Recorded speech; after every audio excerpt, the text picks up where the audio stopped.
I am a human being and I killed human beings. Before I knew it, I'd fired 4 shots at the door. I kept on shouting for Eva to phone the police. Tests are underway to determine if a serial killer is on the loose in Centurion, Pretoria. The dead won't bother you. It's the living you gotta worry about. In South Africa, 71 people are murdered every day. These are the stories of Africa's killers and criminals and what it takes to catch them. My name is Paul Llewellyn. I'm a journalist and true crime filmmaker, and my co-host, as always, to discuss crime on the continent is Gerard Labuschagne, the former cop and current head of LNS Threat Management, who led the investigative psychology section of the South African Police Service from 2001 until 2016. In his time there, he worked on over 300 serial murder and rape cases, and he is our profiler, who we're happy is no longer in the police, actually, because then we wouldn't be able to talk to him these days. We wouldn't be able to do what we do. Please visit our YouTube page and subscribe. Search and subscribe. You can search Profiler Africa to get yourself there. We're available on Apple and Google Podcasts, SoundCloud, Spotify. Simply search Profiler on your favorite podcast platform. And do share your favorite link. You can engage with us on our social pages. Our Twitter and Instagram handle is @Profiler Africa. Please also join the group on Facebook. If you have any questions or suggestions, we're happy to field them. You can email us on profilerafricainfo@gmail.com. We do put up some interesting stuff, so check it out. Wow. So we've been having some amazing conversations over the last few weeks, Gerard, with some incredible people. And today, very interestingly, we're going kind of behind the investigators, because to go out and to fight crime and in anywhere in the world, in South Africa, wherever, you have to have the right tools at your disposal to go out there and do it. And of course, technology is advancing so quickly these days that it's hard to kind of keep a grasp on what the latest tricks of the trade are. But we've got the perfect person here to discuss kind of those things that enhance law enforcement's ability to do what they do. His name is Peter Fryer, and maybe the best place to start, Gerard, if I might, is simply asking Peter to kind of introduce himself and to explain kind of what it is that he does and how what his group of companies looks like, and what service do you provide to local law enforcement, Peter? Hi, first of all, how are you doing? Hi, Paul. Hi, John. Welcome. So my story, it's not a long one, but it's a true one, and you might cry in the end. But I think as far back as I can remember, I've always wanted to be a policeman. I have amongst my collection of childhood memories a piece of paper that I drew on wax crayon. I think I was 5 years old, and I wrote a letter to the police. Dear Sergeant, please will you give me some handcuffs with keys so that I can catch some crooks, duly signed by me. And I still have this, and I think that's sort of one of the earliest memories of me wanting to be a policeman. My father was a policeman. He served in the South African police until he retired in 1995, 1996. So if you think of what I do now, it's sort of a family business. He was involved with the establishment of the computer crime unit. So that's where my interest in technology came about. So as a young boy, I often took things apart to see how they worked or why they didn't work. And all I wanted to be when I grew up was a policeman. And matriculating in 1994, the winds of change were blowing across South Africa. My father was still a serving officer in the South African police. And his advice to me was, well, you can come to the police, but I don't think it's going to be the place for you. Obviously, having seen what my interests are, his advice to me was, spend some time, go figure yourself out, take a proverbial gap year. So I didn't end up joining the police. And by the time I'd grown my hair long and cut my hair short again and had the earrings and tried all the mind-altering substances, he'd retired out of the police and he started his own business. So it was a perfect opportunity for me to join forces with him. And then I started a computer forensics company in 1995, I believe it was, 1996, early 96. And at that stage, the extent of computer forensic investigation was primarily data recovery. And our only clients at that point were finance houses, liquidations company, guys that wanted to know about information that may have been deleted off of computers. So we weren't hitting the big numbers. And my dad, being a police officer, Didn't have a commercial bone in his body, so we were sort of giving the services away. We learned a hell of a lot, and we sort of figured it out. I received some training, analyst notebook, some data recovery stuff. He taught me a lot. In his experience with the South African police, as South Africa re-emerged into the international arena, he and two others were responsible for re-establishing Interpol in South Africa. So that was a great school of learning for me. So I learned whatever I could, and then I sort of carried on working with other law enforcement, ex-law enforcement. And in 2002, I joined a company called Risk Diversion. So I didn't start Risk Diversion, but I joined as an employee, ultimately became a director, a shareholder, and then in 2008, I took over ownership of Risk Diversion. Prior to that, we sold technology to the South African police. I had the good fortune to be able to travel overseas, attend some conferences. And while South Africa is really down at the bottom end of the globe, and we account for probably about 1% of the world's forensic sales, when we talk about digital forensics, we've got so much crime that we do things differently. We found a way to work with the least amount of technology and solve the most amount of crime. So from about 2002, myself, being as Risk Diversion, started selling technology to the South African police. During this time, between 2002 and 2004, I served as a police reservist as well. So I was a reservist with the Endangered Species Protection Unit. So using my sort of understanding of technology, being trained as an analyst notebook user, I assisted the permanent force members in investigations. And that sort of how I got into the nitty-gritties of law enforcement. So I was able to serve without being paid to do it. And today, what does your business look like? What?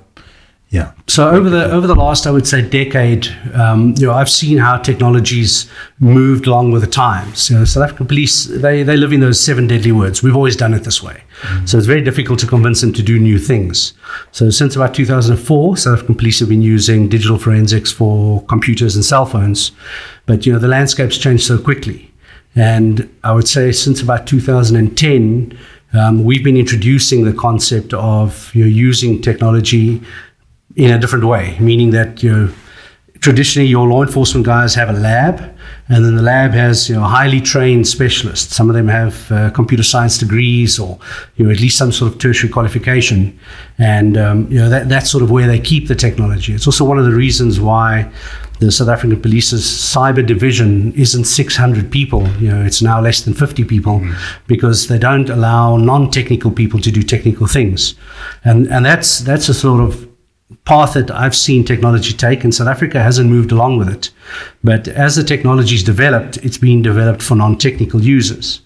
So there's come about what I like to call a tectonic shift, where globally law enforcement agencies have moved towards allowing non-technical investigators, the experts in their field, in terrorism, organized crime or commercial crime, they train them to be able to do some technical things. And all of the hardware and software manufacturers have adopted this stance to allow for a non-technical investigator to do technical things. But the South African police, they're not there just yet. So they still want you to be some fancy qualified expert to plug in a cell phone and download the info type of scenario. They want it to exist in this very specialist area, and I would say their primary concern is, but what happens if we go to court and there's another expert? And whilst there are some experts out there, if we consider what it takes to be an expert, just because I have a degree or I passed matric, that doesn't make me an expert automatically. The court has to recognize me, and my role as an expert is to take that technical information and dumb it down, so to speak, for the layperson, to allow the presiding officer to understand what it is that I'm trying to tell him. Because if I'm going to confuse the court with technical terminology, the next guy that comes along and explains it in a better way than I am, he's going to be recognized as the expert. I mean, inherently, as much as technology is about advancing, is about refining the capability of the tool to do its primary task, it's also about refining the user friendliness of that tool, isn't it? To make it something that can be utilized more broadly by people with that. You don't have to have a really technical qualification to be able to use that, because developing technology is developing the tool and developing the user experience at the same time, isn't it? And so what you're saying is the police don't really get that as yet. They're not there just yet. Yeah. So the one thing we've seen, and we've proven it, is that we're able to take detectives and train them to do technical things. It's more difficult to take a technical person, being a computer scientist or some sort of an IT nerd, and train them to be a detective, because police work, detection, it takes a specific skill that's not always something that's easy to translate into a book. One, there's your intuition, gut feel, the curiosity that's required. But when you consider from a technical point of view, if we just take coding, there's logic. A to B to C to D. But through an investigation, there's no timeline. You start with an investigative hypothesis, but as new information is introduced, you have to, let's say, proverbially change your mind a couple of times whilst working on any given case. So we've proven on different occasions where we've taken technical people from serious violent crimes that are used to hanging out the side of a speeding vehicle, chasing truck hijackers, whose basic uniform would include a bulletproof vest and R5.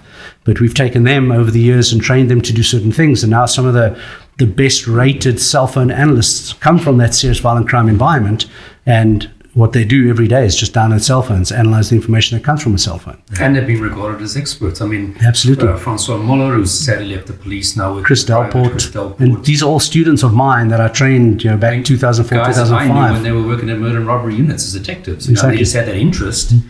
And I remember Francois used to do the most basic download just of the person's contacts of the SIM card. That's where he kind of started doing that. And it's kind of just, there you go. Now he's in the private sector. Now, I think that's my frustration, is that SAPS, it's a slow-moving beast, and unfortunately, when it comes to technology, for various reasons, you cannot move slowly.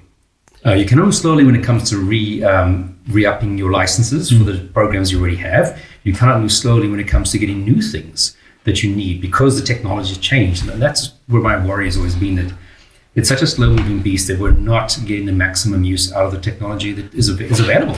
So can I break it down? So basically, you provide latest law enforcement technologies to local law enforcement and private security.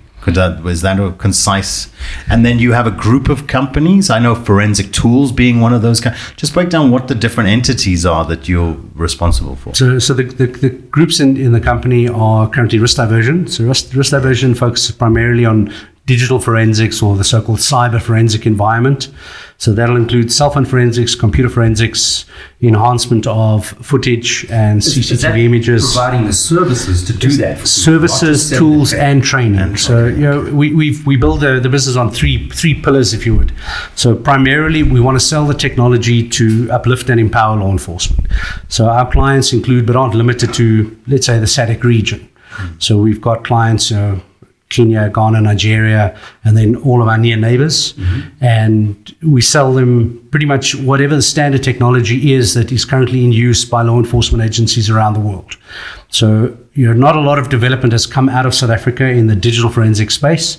So we have a look and we identify the industry leading best practice tools available around the world, and then we represent those technologies here.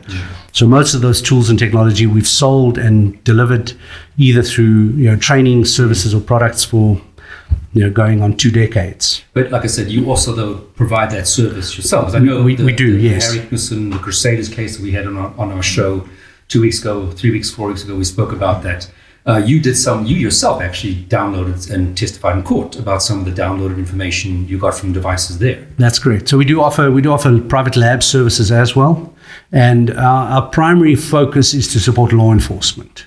So whilst it would be great money to take defense work, we try as much as possible, support law enforcement because they are our primary client. So some of the work that we do is pro bono. We're currently working on a murder case now. It's a Mokopane Kaz. There's some political infighting resulted in a murder of some political figures, and we're assisting them pro bono because we do understand that the wheel does turn very slowly. And some of the frustrations within the South African police is that I think it's a lack of leadership. in that, no one single person stands up and takes ownership for an entire space. And, I would say the time that it takes for you to introduce technologies, do the presentations, get it into a procurement framework, then that divisional commissioner moves, gets promoted, goes on pension, whatever the case may be. So, sorry, Paul, back to your point about the group. We've got risk diversion, which focuses primarily in the digital forensics or the cyber forensic space. Then I have a company called Forensic Tools, and Forensic Tools is more about crime scene. So, that proverbial holy ground. So we sell technologies for the crime scene, more of a triage type space. So we do ballistics scanner. So it's some novel technology that's just being introduced now.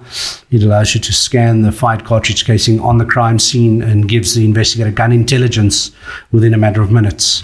They also do crime scene scanners. So we're lucky to be partnered with Leica. So they do 3D crime scene scanning, high resolution using LiDAR to basically create a 3D model of the crime scene and also log the presence of evidence with great accuracy. Is that thing? It does like a 3-dimensional picture of the whole room. So you could it's almost so cool. like You can recreate the crime scene with millimeter precision. and link an exhibit to that particular spot. Click on it and shows you that particular exhibit. And you can do a virtual walkthrough. And the technology is great because you can put a piece of equipment down and with a smaller unit, the BLK 360, it allows you to scan a 60-meter radius in about 4.5 minutes. And that gives you those things used to take like an hour or so. Absolutely, and you have to move it along and then knit everything together. But these devices are GPS aware, so it actually knows where it was in correlation to where it is, and then it knits the picture together for you automatically. So if you had like virtual reality goggles, you could literally be in that room. That's one of the key focus areas for Leica. So that smart city integration, the augmented VR, it's being used now to develop training models. And SAPS has had earlier versions of that type of stuff. Actually, even since way when I was back in SAPS. So that the idea and SAPS having that tech, it's already been there. It's not as if this is futuristic stuff. It's just gotten much better at Well, it's sitting in someone's office anyway, at least. So SAPS have a technology that they use called Spheron, and that's just imaging. Okay. So it's not the LiDAR with a point cloud, with a laser point cloud. All right. So they haven't adopted that yet. But the point is that the police have 100 licenses of the crime scene drawing software that Leica produces. But as usual, it hasn't been renewed. Oh. We've had the opportunity making doing the TV stuff to kind of to spend some time with Peter and see some of these technologies, and it's just incredible. Interestingly, I mean, we'll get into this conversation about how well these things are applied in local law enforcement, especially with the police. Just round up how your whole universe, little universe looks like. In Forensic Tools, we also do product development. So I hold a patent for a new type of fingerprint brush. So not coming from that crime scene environment, having been exposed to these pieces of technology and tools, I thought of a better way to apply fingerprint powder on the crime scene. So you're also developing your own tech. We do. So we've developed our own fingerprint brush, for which I hold a patent, and we've also developed a new fingerprint powder. And the great thing about the fingerprint powder is that it fluoresces under standard UV, which means you don't have to use specialist crime scene lights, and it's naked to the visible eye. So I don't need to filter the light at all. And if you can see it, you can photograph it. It's visible to the naked eye. It's visible to the naked eye. Okay. So I develop those kinds of things as well. So we've got a very short path in the office. So I get an idea drawn on a whiteboard, and somebody more technical with more accurate information, like where the Northwest Province is situated. Beyond crayons, yes. So I do the wax crayon drawing, and then somebody comes and renders it into a CAD program. Then we put laser cutters and 3D printers. So we'll do some mock-ups and prototyping, and then when it's ready for production, we'll move into another space. The other company I have in my group is a company called Officer Safety Technologies, and that's primarily focused in the private security industry. So there we sell things like body armor and helmets and night vision, thermal imaging. We're currently in the process of obtaining our licensed to trade in ammunition and firearms.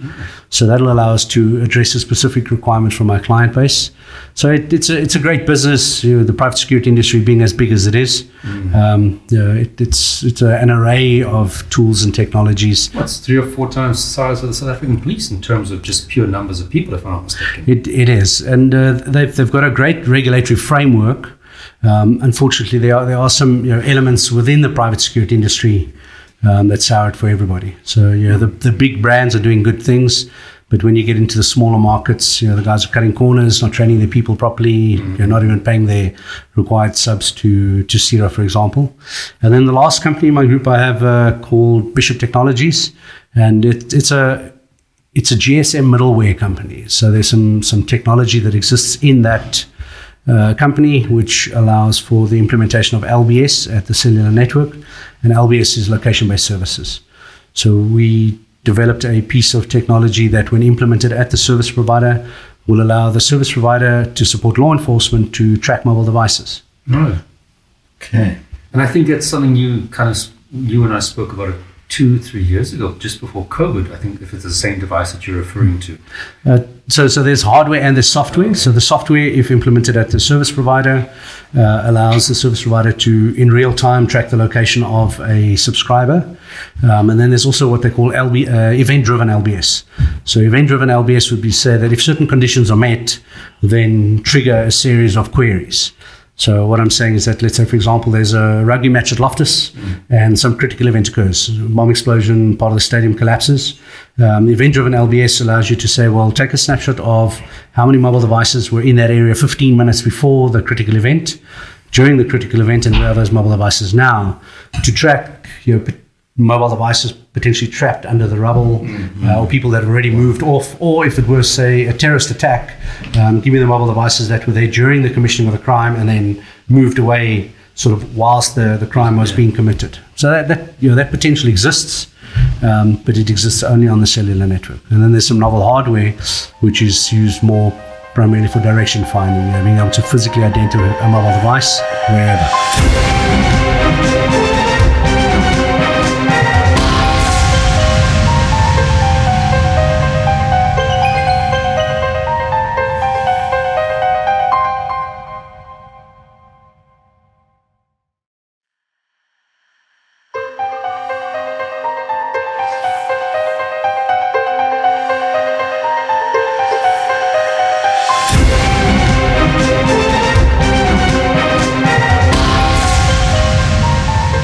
Okay, so you cover the kind of the whole landscape of law enforcement locally, essentially. And what's really interesting is that you've been at it since technology has really kind of started to gain a footing in law enforcement in the world. You've been through the evolution of not only how law enforcement is managed and how capable it is over the last 30 years, but then also applying the best possible technologies to that.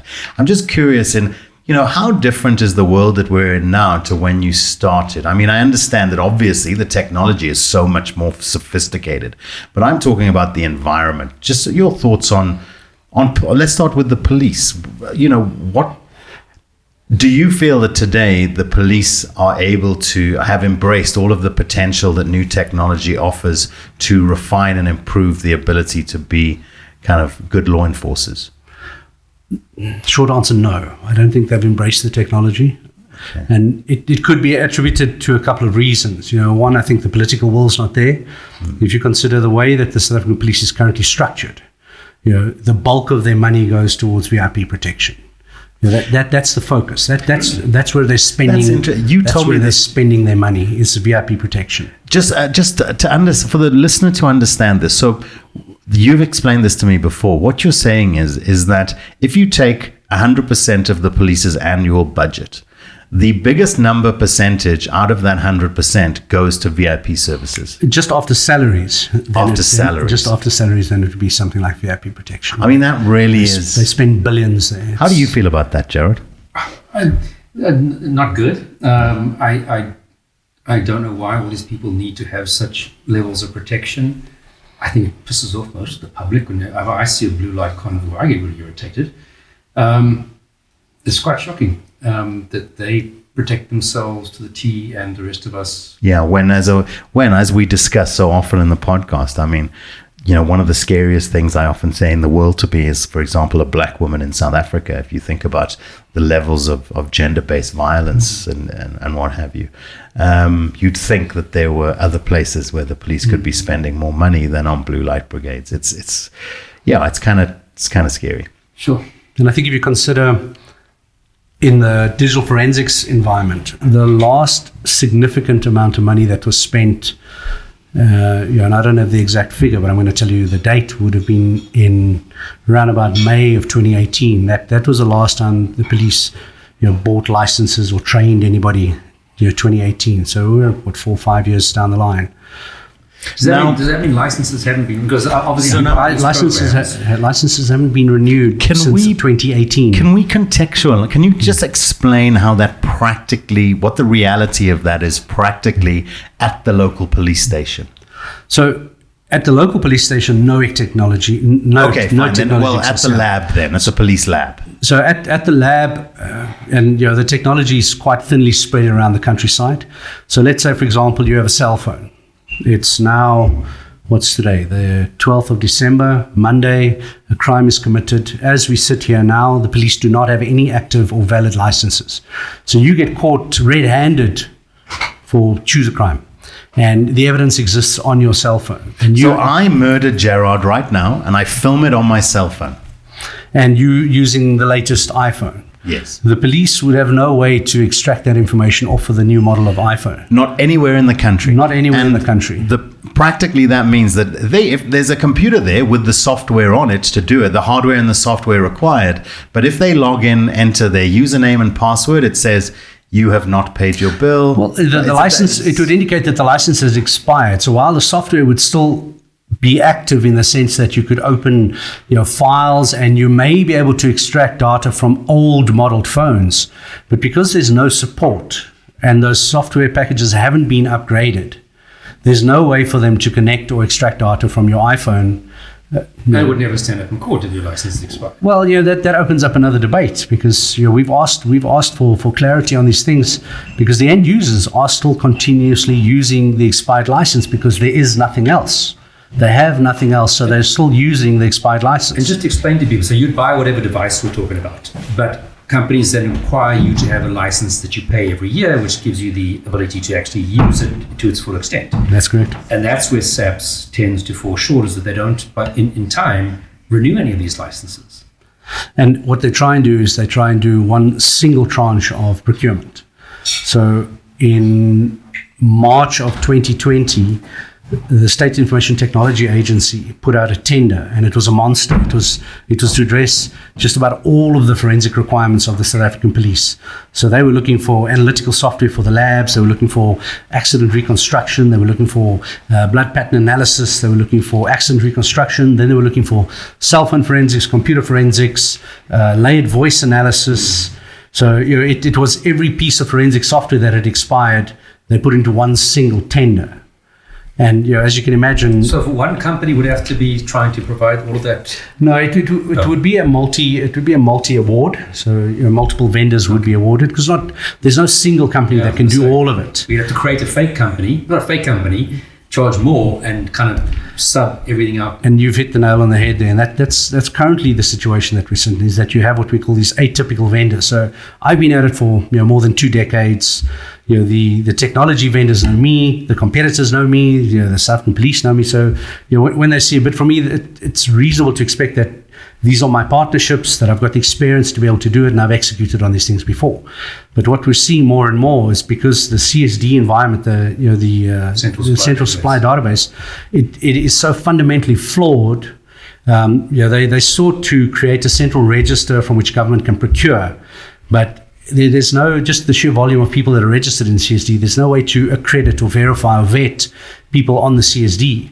So what you would typically find is that somebody that's on CSD would bid for toilet paper and sanitary pads, service dogs, training of fixed-wing pilots, remotely operated vehicles for the bomb disposal environment, and then rebranding of police vehicles. And chances are pretty sharp that they might even get it. So the they, meaning the South African police, have created this beast of allowing anybody from any walk, any sphere to be able to bid on specific pieces of work, and there's no barrier to entry. So you don't have to have a proven track record in this space. You just have to rock up. So like me, I'm registered on the CSD as a private individual, as a psychologist to provide services. And my company is also registered on the CSD to provide services. So I can bid on something that's in your area of expertise. So if you want to, I mean, there's a PPE tender. You're welcome. Join the PPE train. Does it help if you rock up and your uncle's a minister?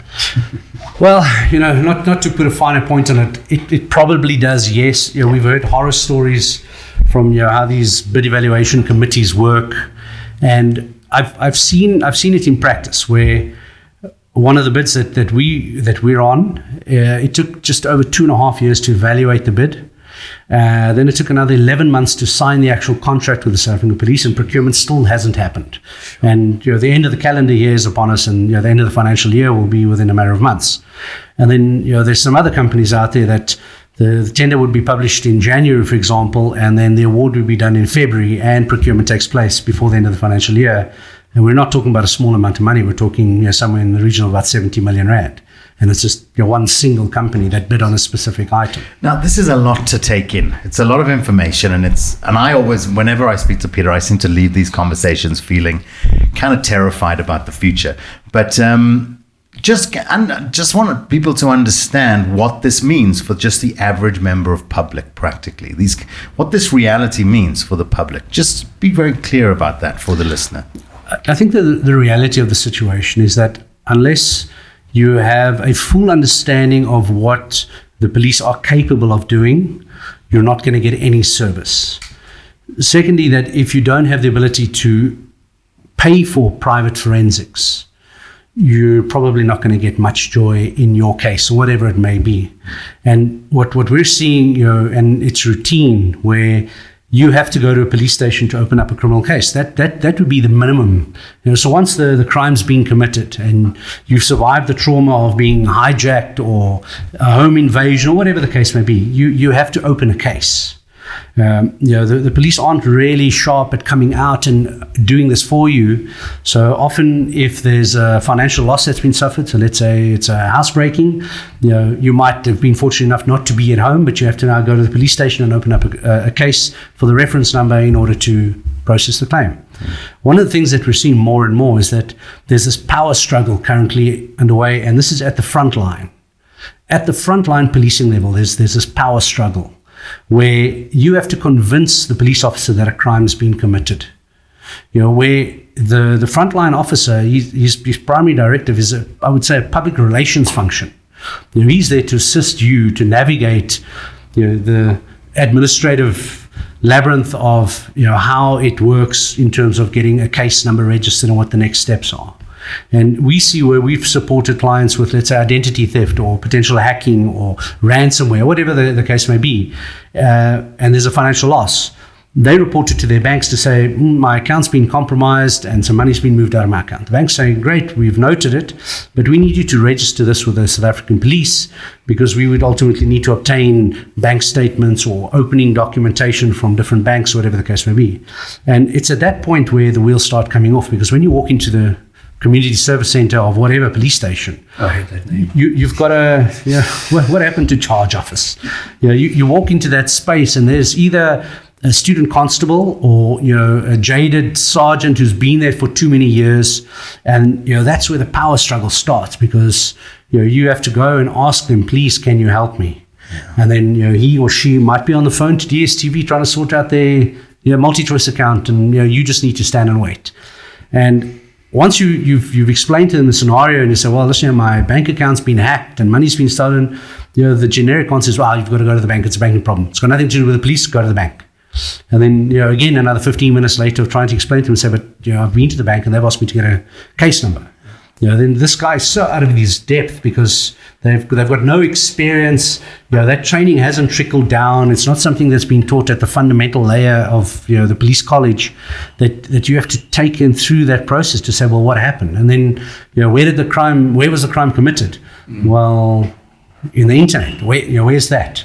Yeah. So you've got this constant battle, and we've heard horror stories, and we've experienced it once or twice where You arrive with a typed statement to open up a docket, and the police officer said, "No, we don't accept typed statements." I've heard that. Yeah. Even if it's fully within the requirements of an affidavit, they still say you can't have it. And they made one of somebody that I helped write a statement to rewrite the whole bloody thing. Imagine how many people are listening to this podcast now that this resonates with. This resonates with everyone, doesn't it? Because we all experience this at some level. And Just Paul, to I think if you hear unpack- someone like if you Peter unpack that be so statement, clear to put it into such a clear manner. We'd have to go find it. But Yeah. if we go and have a look at what it says about a statement, it has to. The word, or let's say the phrasing is that it has to be under your own hand, which means that you have to physically sign the document. It doesn't say it has to be handwritten. It just says a statement under your own hand. I can just imagine being in a police station, having an engagement with the person at the, what is it? I didn't even know this name. Community Service Center. At the Community Service Center. I can just in my mind imagine what that conversation, I think everyone can imagine what that conversation goes like, trying to say to the guy, no, it is perfectly plausible for me to give you a printed copy of my affidavit or whatever. You can imagine the nightmare that you're walking into. The horror stories are that you've got retired police officers that left as senior ranking officers who now work in corporate South Africa, and they're fully capable of creating their own docket. So what they do is they do the investigation in-house with statements, with evidence, with copies of documentation, with CCTV footage, and they build a docket. And one horror story was we supported a client in enhancing CCTV footage of a robbery that took place at their business. And the footage was great. And the security manager, a retired police officer, he built this docket, and he even had a docket cover. Completed the whole docket, took it to the police station to register the document and say, here, I know where your suspects are, they work for me, they'll be at the office on Monday, here's all the proof you need. And, I think you said it was a sergeant standing behind the service desk, took a look at the docket cover and said, where did you get this? This is state property. I'm going to charge you for being in possession of state property. And then subsequently took that whole case docket, threw it in the dustbin and said, okay, now we start again. Name?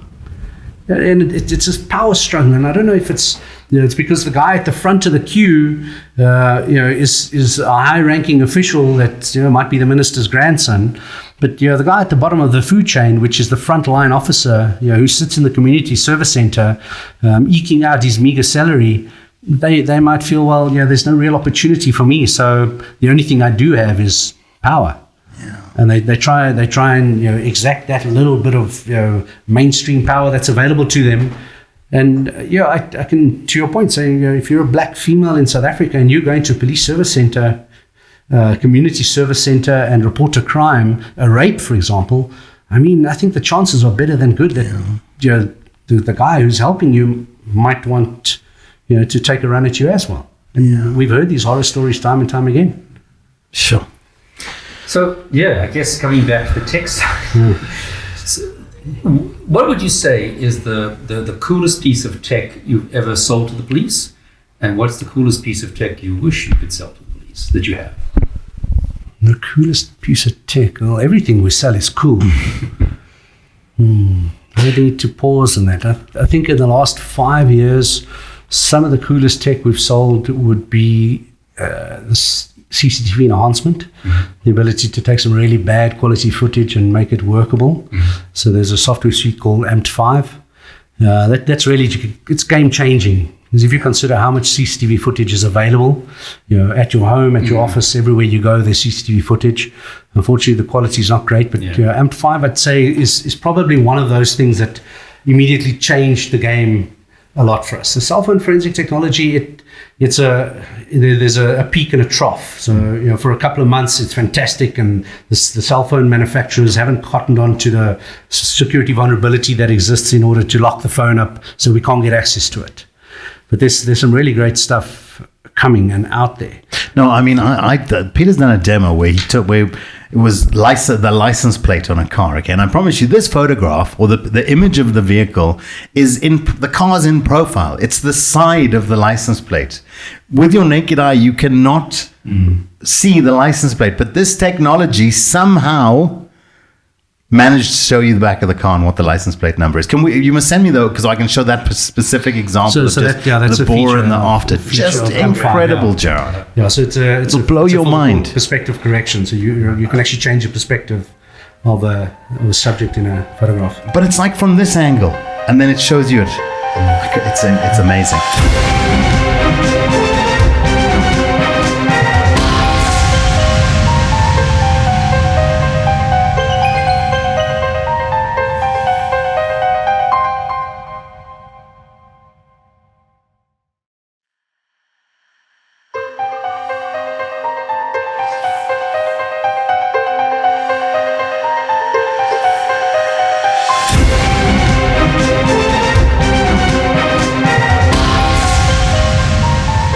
I hear you about talking about the tech, but I want to go a bit back to the landscape again.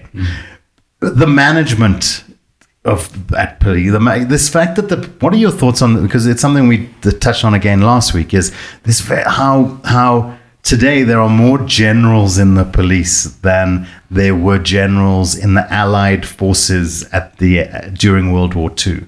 That the police have become this incredibly top heavy, where the salary bill is astronomical because they've all they basically all the police have promoted themselves into great management positions where the salary bracket is nice and high. But you'd think more managers would make a better managed organization. What is your thoughts on just how what the police structure is currently, from a top, as far as it's being a top heavy kind of organization? So I think there's a deficiency in leadership. Those in senior management positions, either know and don't care, or they just don't simply know. And when you talk to some of these generals, of which I think there are now more than 300 generals in the police, you have some environments where the station commissioner is a general. And 30 years ago, the station commissioner was nowhere even close to a general. You'd heard of a general, but you'd never seen one. The closest you got to that was a brigadier, and then the brigadier was just this much shy of, I don't know, the almighty. But managers, you'd think more management. I don't think it is. They sit in these strategy meetings and they host these events, and they stand up and they've got these fantastic buzzwords. But when you boil it down to, do they know what it is that they're presiding over? The short answer is no. Yeah. They move the generals around. So today, you were head of finances. Tomorrow, you might be head of ORS. And ORS being the operational response service. So that would be your water wing, your air wing, special task force. So you've got these leaders that don't know who they're leading or what they're leading. And unfortunately, we're getting to a period in time now where the good old guys that have got 40 years experience, that they wrote the proverbial book, they're leaving, they're retiring. And there's no drive to retain these guys, and there's no drive to move them to, let's say, to the training college where they could, for the last 5 years of their service, pass over some knowledge. There's certainly no passing over the knowledge. There's no retention. Here is a case in point sitting beside us whose knowledge has evaporated from the police practically on a day-to-day basis. And unfortunately, the way that the police have even created their own problems with procurement, for example, where in years gone by, I could get in my car and I could drive around and I could knock on the doors of end users and show them, hey, look at this piece of technology, it does X, Y, and Z. And they'd express an interest in it, and they would write a motivation to their boss, and their boss would approve it because there might be some funds available, and it sounds like something that's going to change the investigative capability, and ultimately then procurement to take place. Now you can't approach the end user, and we understand. Corruption's rife throughout the entire government. So now you have to be invited to present at what they call an industry day. And then you have an hour to present your technology, but the session's held virtually. So how do I demonstrate a ballistics microscope virtually? Yeah.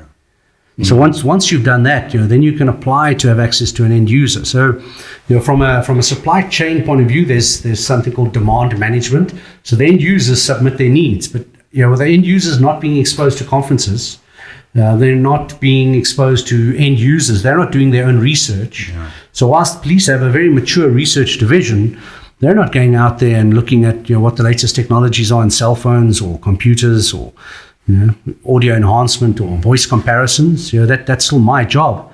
But the way that they've segregated the technology management environment from the supply chain environment from the end user, you have to start convincing 9 people that this is great technology, where in years gone by you would have to convince maybe 3. And money is not a problem. The South African police send back money to Treasury of unspent funds because they simply don't know how to spend the money properly. Unless it's VIP services. So I'm almost of the opinion, and the thing that would need to be done, and I do it on a regular basis. If I review police's spending habits. So on the website, there's a part of the website where you can go and have a look at quotations that were issued and paid. So SAPS can, under a certain threshold, spend money on a quotation basis without the absence of a procurement contract. And if you go and have a look on this particular page of the South African Police, it tells you where they're spending money. And they spend an inordinate amount of money on events and toilet hire and bronze busts and marketing materials and stuff like that. And it was reported recently that the South African Police spent 600 million rand in 1 year on accommodation, travel and entertainment. 600 million rand. That is 10 times more than they've spent in the last 8 years on cyber crime. 10 times more, easy. Yet the strategic plan says that cyber crime is within the top 3 priority of the South African Police. Now, I had a discussion with one of the media liaison officers for one of the provinces, and he, first of all, he took great glee in sharing the fact that we must deal with him if we want to get access to active serving police, and if he's not there, nothing will, he celebrated the fact that he's responsible. He's the guy to speak to. If I'm not in the office, there's nobody else you can speak to. I'm the guy. So if he gets, COVID for 2 weeks, then his department ceases. Now, this was kind of a point of pride when I was chatting to him. But then he also brought up in that conversation the fact that he's aware, that organized crime have been putting their members through police training for decades. And now my point is that when he talked about this, he didn't talk about it as you'd hope, where it would be like, so we're aware of this. Oh, and by the way, we're doing X, Y, Z to combat that. There was no mention of the combating it. Simply that this is a reality. Now, I've also asked one of my personal kind of favorite questions to ask people while we've been doing the TV interviews and what have you, is, do you believe that the police specifically, as it stands today, the state of the police, do you believe the police can be fixed and set on the right path from where they are now? Invariably, the answer has been generally not very positive when I've asked people that question. SAPS people or non-SAPS people that you've asked? Both. SAPS, current SAPS, ex-SAPS, non-SAPS, just a bit of everyone, because we speak to everyone across the gambit, don't we? Across our different programs. Where do you stand on that? What do you think the police can do, if anything? Is there hope? Is there hope for law enforcement in South Africa? Because these conversations, I don't find a lot of it when I think about this stuff. Can it be fixed? Yes. Okay. Given time and money. Yeah. And the will. And will. The will is the question, is that I believe, and this is my own conspiracy theory. Do we need to lower our voice a notch to discuss conspiracy? My theory is that there's a narrative being driven within the South African police to potentially outsource everything.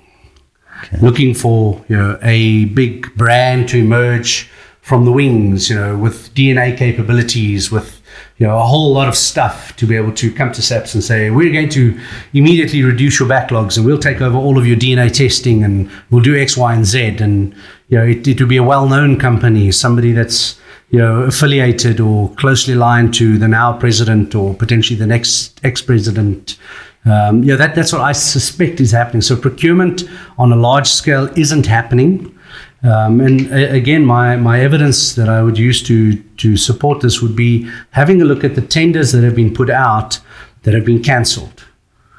And it's either as a drive to say, well, we've put the tenders out, nobody responded, or the companies that responded don't have a track record, or we've got no money for this. So there are a few critical areas within the South African police that are affected by this. One, the DNA space, and I mean, we all know about the DNA. You know, they've got issues with equipment recruitment, the training of their lab people, you know, the consumables, you know, all of the different tests and, you know, the disposable consumables that they need on a daily basis. So we know about that. But, you know, there's other things. If you have a look, currently there's no contract in place for the provisioning of basic uniform. So there was a tender that was put out and it was subsequently cancelled. There was a tender that was put out for the servicing of state vehicles and spare parts, and it was cancelled.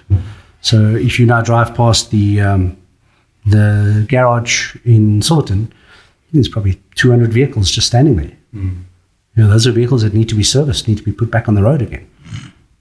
And, you know, what is the narrative? Is a big listed company that has a national footprint, potentially a private security company, you know, are they going to amend the Private Security Officers Bill? Are they going to introduce, you know, some sort of peace officer narrative allowing, you know, certain accredited individuals to make arrests to support the South African police, as they currently are doing? I think if you read every newspaper where there's something significant, there's a private security company on the back end of it, whether they've supplied air support or logistics or vehicles for the detectives working on a task team. So, you know, slowly but surely the police have allowed the privatization of certain functions. And it's not capture per se. It's just that if the private sector don't do it, the police aren't going to get around to it. And the one thing that probably needs to change is that the focus of the South African police needs to change. Currently, the focus of the South African police, in my opinion, is not law enforcement. It's voter appeasement. That's what it is. Yeah. Let's have a look now. Now we're getting into this critical part. Yeah. You know, this weekend coming, throats are going to be slit, deals are going to be done. You know, the VIP protection unit's going to be out en masse. And when the protests start up again next year, you know, as they do, then public order policing, visible policing comes out in force. And what do? They throw 3 or 4 million rounds of rubber baton rounds at, you know, the general public. That's voter appeasement. You know, people see the police responding to that, but a rubber bullet has never aided in the capture of anybody. The commissioner becomes very, very visible on the ground, speaking to the people across a crowd. I mean, yeah, and I think the minister also he suffers from an identity crisis. I'm not sure if he knows one morning to the next whether he's the minister or whether he's the commissioner, because he flits around in a convoy of armored vehicles. But if we come back to the very heart of what we're talking about, the technology, the technology exists. It's freely available, from a commercial's point of view, to allow the South African police to do lots of things. I have what I call an ecosystem, and the ecosystem exists across different divisions in the South African police, and the primary focus of the ecosystem is at the crime scene. Allow the first responder to do certain things on the crime scene, whether it's capturing and preserving evidence from a cell phone or CCTV system, or being able to take down witness account with some accuracy or some detail. The technology is available for that. If you talk to detectives, they're all saying that if I seize a cell phone as part of my investigative life cycle, it might be 6 months before I get that report. But in the meantime, my case is ongoing, and that case gets withdrawn because there's no evidence. Yeah. But and the backlog must be vast. It's huge. It's huge. I mean, even if they get all their licenses today, it's going to take another 9 months for them to catch up the backlog. And notwithstanding the new devices that are coming in every single day. Yeah. Okay, well, look, I mean, we've spoken a lot about this particular topic, but it's hard not to kind of be overwhelmed by this topic and kind of harp on about it a bit, because it really does, it's a good way of illustrating where a lot of the challenges lie with local law enforcement, how the best possible practices or the best possible tech are applied, and what the will is to apply them. And this discussion doesn't leave me with a lot of optimism about that. Although, like you say, you feel there is a potential path to it, granted that there becomes somehow the will. I mean, I guess ultimately it comes down to the public and the people, doesn't it? It's like load shedding. Until, it amazes me that people aren't already out on the streets in their tens of thousands, protesting the challenges there. Ultimately, as a citizen, as a citizenship or as a citizenry, at some point the responsibility's got to come down to all of us to become more aware of these realities, and hopefully we can contribute to that through these kinds of discussions. But then ultimately, at some point, we're all going to have to act on it somehow and figure out ways to contribute to fixing all of the problems. Peter, what are you doing to help to shift and change the environment that you serve? And what is if you were to paint a good path for the next 5 years, what would be some of the kind of key things that you think local law enforcement, especially the police, what are the key things that they would need to do to right some of the challenges that you come up against in your world? So I think what I'm currently doing is keeping an eye on the horizon, having a look at what our international partners are doing from a technology development point of view, and how they're implementing it within the law enforcement agencies. Something specific would be looking at how the large NYPDs, London Metropolitan Police, Hong Kong Police, how they're adopting technology and where they're using it. And the key phrase that emerges from all of this is something called area forensics, and that means move the forensic capability to where the crime's being committed, not the other way around. Yeah. So that's something that I'm pushing quite hard. I'm pushing for this ecosystem wherein technology that can be used on the crime scene. So, like for example, our ballistic imaging technology, ballistic IQ, or the crime scene scanning, or the portable cell phone forensic technology that can download a cell phone on the crime scene. When we think about cell phones, we immediately think, it's the suspect or it's accused, but you've also got your witness and you've got the victim. And they don't want to be deprived of their phone for 3 weeks to download one message or to take one video clip that was created as a result of the CIT. So, there's this constant education of triage on the crime scene, area forensics, frontline forensics. That's what I'm doing. And every presentation, every meeting that I have, I start off with a slide which shows the ecosystem as it exists. And within this ecosystem, there are some key parts. The crime scene being the most important part right at the beginning, because that's where you've got the opportunity to interview witnesses, secure and collect and preserve evidence. But in fact, the most important part of this is the prosecution. A lot of people forget that if I've made my arrest based on whatever good evidence I have, that's only half of the job done. The next part of the job is to take a prosecutor and lead him or her or them through this labyrinth of evidence. It might be complex, it might be simple. And then to convince the presiding officer to say, well, this is my interpretation of whatever evidence I've collected, be it a fingerprint, a fired cartridge casing, cell phone evidence, an email that was retrieved off of a server, whatever the case may be. The National Prosecuting Authority is the ultimate beneficiary, and us as the general public, obviously. But the NPA are also falling behind in the sense that they're not driving the narrative hard enough to hold the police accountable. Because they answer to everything now. It's just, we'll postpone the case until we can't, and then we just withdraw the case. But what I think needs to change is that the South African police needs to sort of sit up and understand that they're not going to be able to recruit 500 computer scientists to come and join the cyber ranks, for example. If we talk about just the Cybercrime Act and the new crimes that have been created. They need to have a look at the existing force of detectives, of which there are more than 25,000, and take these individuals and develop them. And it's been proven. We've done it on many, many occasions where we've been able to take non-technical people and train them to do technical things, and the successes are there. And then it's operationally usable right then during the investigation. Exactly. 6 weeks, 8 weeks down the line or longer. Okay, well, I think today's conversation kind of turned into a bit of a general discussion about how well kind of technology is being adopted and adapted in the South African law enforcement context. And there's certainly cause for concern and lots to think about. And again, I hope that we're at least helping to start to inform the public out there about what some of the challenges are for folks who are kind of deep in it and who have built, who have lived a lifetime in this environment. I think the obvious question for people is, well, if we have all this technology, if it's available, why aren't we just using it? And I think that because we haven't paid the license, Jono. The colours and the reasons why. Yeah. I mean, again, like our conversation last week, I feel like, Peter, this is probably the first of a number of conversations we should have together, because it would be lovely as well to do a real deep dive into what the coolest bits of tech that are out there are, and where's the future, what is the next, beyond LiDAR, beyond DNA, what are the things that are really going to be changing law enforcement in the future, which I'm sure Peter is one of those people that has a great grasp on that. So hopefully we can invite you back for further discussions. It would also be nice, I know you do demo days and stuff like that.